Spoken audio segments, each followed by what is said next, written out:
Breaking news: Lahore, His Excellency Sardar Ramesh Singh Arora, Minister of Minorities, Government of Punjab, hosted a grand interfaith iftar dinner in Lahore, highlighting harmony and mutual respect between Christians and Muslims during the holy month of Ramadan.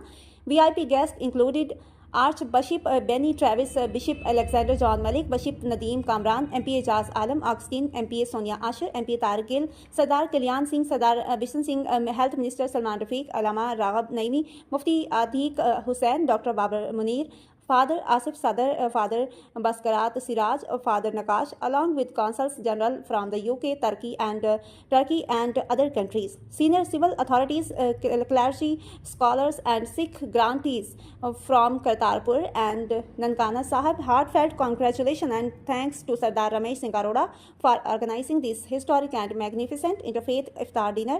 May God bless Pakistan.